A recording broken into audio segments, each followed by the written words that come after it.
Hi friends, எல்லோருக்கும் வணக்கம். எல்லோரும் எப்படி இருக்கீங்க? நல்லா இருக்கீங்களா? இன்றைக்கி அந்த கதையோட அடுத்த பற்றி தான் பார்க்க போகிறோம். அதுக்கு முன்னாடி நீங்கள் செய்ய வேண்டிய விஷயம் என்ன அப்படின்னு கேட்டிங்கன்னா, மறக்காம சேனலை சப்ஸ்கிரைப் பண்ணிக்கோங்க. கீழே இருக்க பெல் பட்டனையும் கிளிக் பண்ணுங்கள். அப்போ தான் நான் போடுற வீடியோஸ் எல்லாமே உங்களுக்கு உடனுக்குடனே நோட்டிஃபிகேஷன்ஸ் வரும். ஸோ மறக்காமல் சேனலை சப்ஸ்கிரைப் பண்ணிவிட்டு வீடியோ பாருங்கள் ஃப்ரெண்ட்ஸ். வாங்க நம்ம கதைக்குள்ளே போகலாம்.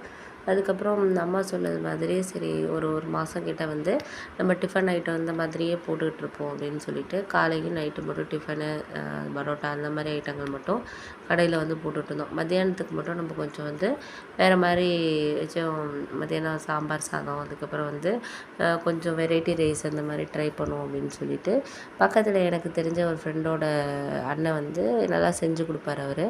அவர்கிட்ட கேட்டேன், இது மாதிரினா நீங்கள் வந்து ஒரு நாளைக்கு நாங்கள் உங்களுக்கு மத்தியானம் சாப்பாடு மட்டும் நீங்கள் செஞ்சு கொடுங்கன்னா உங்களுக்கு நான் ₹500 தந்துடுறேன்.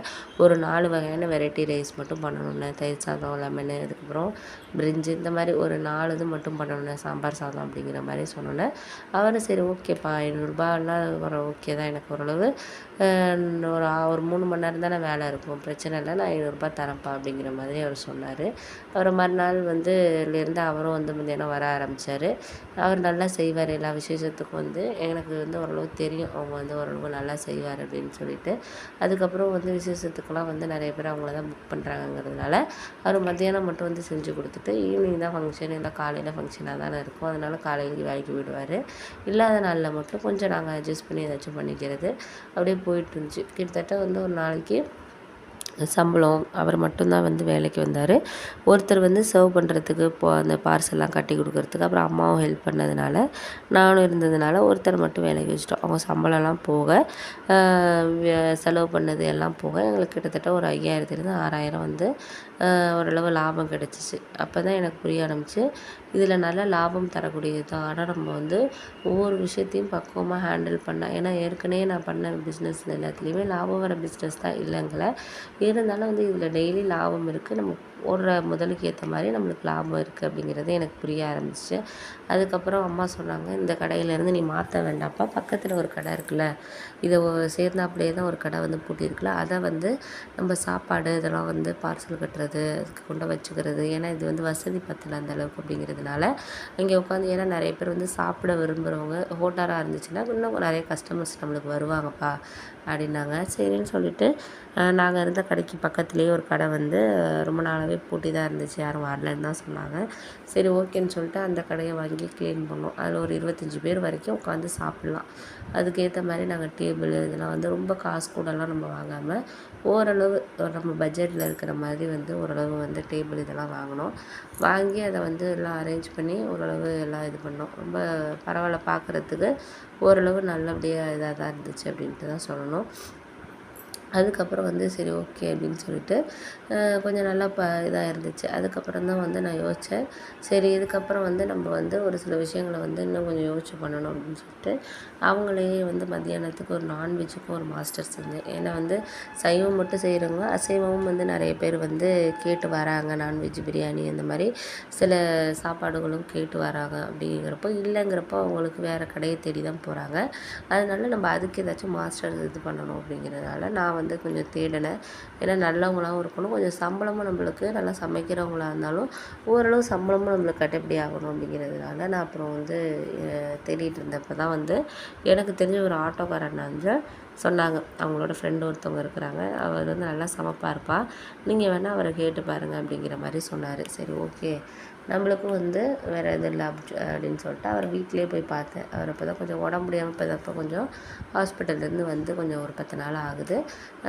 எங்கேப்பா கடை என்னன்னு சொல்லிட்டு எல்லாம் கேட்டார். நானும் ஓனாக தான்ப்பா கடையெல்லாம் வச்சுருந்தேன், அதுக்கப்புறம் நம்மளால் சமாளிக்க முடியலப்பா, பிள்ளைங்கள்லாம் வெளியூர் போயிட்டு அவனுங்கெல்லாம் வேலை பார்க்க ஆரம்பிச்சிட்டானுங்க, அதனால் வந்து நான் ரொம்ப இடத்துக்கு வேலைக்கெல்லாம் போகிறதில்லப்பா, நானே வந்து ஏதாச்சும் ஒரு கடையாக இருந்தால் பரவாயில்ல, நம்ம டெய்லி சமைக்கிற மாதிரி இருந்தால் பரவாயில்லன்னு தான் நானே யோசிச்சுட்டு இருந்தேன். அதான் சொன்னாங்க, இது மாதிரி ஆட்டோக்காரண்ணன் தான் சொன்னார் அப்படின்னு சொல்லிட்டு இவர் சொன்னோன்னே, தெரியும் தெரியும், அவன் என் ஃப்ரெண்டு தான்ப்பா அப்படின்னோடனே சரி சரிண்ணே அப்படின்னு சொல்லிட்டு அதுக்கப்புறம் வந்து இது மாதிரி நான்வெஜ் வந்து ஓரளவு சமைக்கிறோம், ஹோட்டல் வச்சுருக்கோம், மதியானம் வெஜ்ஜும் சமைக்கிறாங்க, நான்வெஜ்ஜும் நீங்கள் வந்து செஞ்சு கொடுக்கணும் எங்களுக்கு, ஒரு நாளைக்கு நீங்கள் எவ்வளோ எதிர்பார்ப்பீங்க அப்படின்னு கேட்டதுக்கு, நீங்கள் என்ன சொல்கிறீங்களோ கொடுங்கப்பா, அதை பற்றி ஒன்றும் இல்லை அப்படின்னோடனே நான் ₹700 ₹800 தரேன், என்னால் அவ்வளோதானே தர முடியும், ஏன்னா இப்போ தான் ஸ்டார்ட் பண்ணியிருக்கோம் அப்படின்னோடனே அது போதும்ப்பா நான் பார்த்துக்கிறேன், ₹700 ₹800 வந்து போதும் போதும். எனக்கு ஒரு நாளைக்கு ஒரு ரூ. 750 கொடுத்தீங்கன்னா போதும். ரூ. 50 பெட்ரோலுக்கு ரூ. 800 தந்தீங்கன்னா போதும் அப்படின்னாரு. அதுக்கேற்ற மாதிரி நான் நல்லா வந்து உங்களுக்கு எல்லாம் செஞ்சு கொடுக்குறேன்ப்பா அப்படின்னோடனே சரி ஓகே அப்படின்னு சொல்லிட்டு அதுக்கப்புறம் வந்து நாங்கள் வந்து இது பண்ண ஆரம்பித்தோம். அதுக்கப்புறம் நான் வந்து சரி ஒரு சில விஷயங்களை வந்து நான் வந்து அம்மாகிட்ட இருந்து மறைச்சிருக்கக்கூடாது அப்படின்னு சொல்லிட்டு தான் நினச்சேன். ஏன் அப்படின்னா, அவங்க எல்லா விஷயத்துலேயும் நமக்கு துணையா இருந்திருக்காங்க. ஆனால் நம்ம வந்து இந்த ஒரு விஷயத்த வந்து அம்மாகிட்ட இருந்து நம்ம மறைச்சிட்டோமே அப்படின்னு சொல்லிட்டு எனக்குள்ளேயே வந்து ஒரு சில விஷயங்கள் வந்து ரொம்ப குழப்பமாவே தான் இருந்துச்சு. அதுக்கப்புறம் என்னோடய ஃப்ரெண்டுக்கிட்ட நான் அந்த விஷயத்த சொன்னேன். இது மாதிரி வந்து என்ன ஒரு பையன் வந்து லவ் பண்ணுறேன் அப்படின்னு சொல்லிட்டு உனக்கே தெரியும் 2 இயர்ஸாக வந்து வந்து ரொம்ப வந்து இது பண்ணிகிட்டே தான் இருக்கான். எனக்கும் அவனை பிடிச்சிருக்கு. ஆனால் என்னோடய லவ்வை வந்து நான் அவன்கிட்ட சொல்லவே இல்லை. நான் அந்த ஆஃபீஸில் ஜாயின் பண்ணதுலேருந்தே அவன் வந்து என்னை லவ் பண்ணுறேன் அப்படின்னு தான் சொல்லிகிட்டு இருக்கான் அப்படின்னு சொல்லிட்டு என்னோடய ஃப்ரெண்டுக்கிட்ட வந்து நான் ஷேர் பண்ணேன். அதுக்கு அவன் சொன்னான், நல்ல பையனாக இருந்தால் நீ வந்து உன்னோட லைஃப்பில் சூஸ் பண்ணு.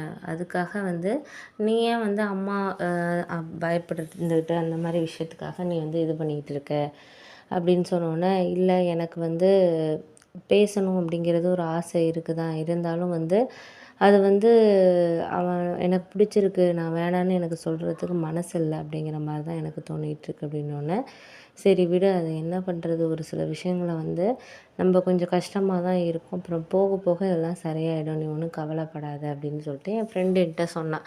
நீ வந்து அம்மாக்கிட்டேயே கூட இந்த விஷயத்த வந்து சொல்லு. ஒன்றும் பிரச்சனை கிடையாது. சொல்லிவிட்டு அவங்க என்ன சொல்கிறாங்க என்னங்கிறத நீ வந்து இது பண்ணு. ஏன் இந்த விஷயத்த நீ அம்மாக்கிட்ட சொல்கிறதுக்கு இவ்வளோ பயப்படுற அப்படின்னதுக்கு, உனக்கே தெரியாத விஷயம்னு கிடையாது. அம்மாவும் அப்பாவும் லவ் மேரேஜ் பண்ணி அதுக்கப்புறம் நானும் அண்ணனும் வந்து பிறந்ததுக்கப்புறம் ஒருத்தர் வந்து அவங்களுக்குள்ள மிஸ் அண்டர்ஸ்டாண்டிங் ஆகி பிரிஞ்சுட்டாங்க. நான் வந்து அம்மாக்கிட்டேயும் அண்ணன் வந்து அப்பாக்கிட்டேயும் இப்படி தானே வளர்ந்தோம். உனக்கு தெரியாதுன்னு ஒன்றும் கிடையாது. அதனால் அம்மாவுக்கு லவ்வுங்கிற விஷயமே வந்து பிடிக்காம போயிட்டு அவங்க உண்மையாகவும் இருக்க மாட்டாங்க. முதல்ல இருக்கிற அளவுக்கு நம்ம மேலே ஒரு போக போக வந்து அந்த ரிலேஷன்ஷிப்பில் வந்து ஒரு இது உண்மை இருக்காது அப்படின்னு சொல்லிட்டு அவங்க அப்போலேருந்து நம்ப ஆரம்பிச்சிட்டாங்க. அதனால வந்து லவ்வுங்கிற ஒரு விஷயத்த வந்து அவங்க வந்து எதிரி மாதிரி தான் அவங்க பார்த்துக்கிட்டு இருக்காங்க. நான் ஸ்கூல் படிக்கிறதுலேருந்தே அவங்க என்கிட்ட நீ படிக்கிறியோ படிக்கலையோ யாரையும் லவ் பண்ணாமல் இருந்தாலே அதுவே போதும். இப்படி தான் என்னை சொல்லி வளர்த்தாங்க. அதே வளர்ந்ததுனாலேயே எனக்கு எந்த ஒரு இதுவுமே வந்து தோணாமையே போயிடுச்சு. ஆனால் வந்து இந்த பையன் வந்து கிட்டத்தட்ட 2 இயர்ஸாக என் ஆஃபீஸில் வந்து ரொம்ப ஒரு நாளுமே வந்து எனக்கு வந்து அவன் பண்ணுற ஒரு விஷயங்களும் பிடிச்சிருக்கு.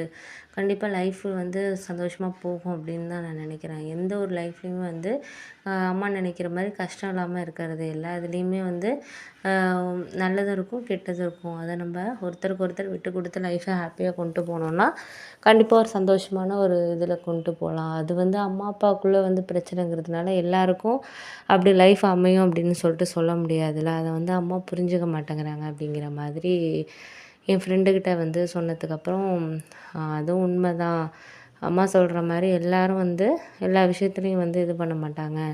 நல்லதும் இருக்கும், கெட்டதும் இருக்கும். இப்போ எங்கள் அக்காவும் தான் லவ் மேரேஜு. இப்போ 7 இயர்ஸாக ஆகப்போகுது. அவங்களுக்குள்ளேயும் நிறைய பிரச்சனைகள் வருது. 2 பேரும் வந்து சண்டை போட்டுக்கிறாங்க. அதுக்கப்புறம் சமாதானம் ஆகிக்குவாங்க. அக்கா வந்து வீட்டுக்கு வரும்.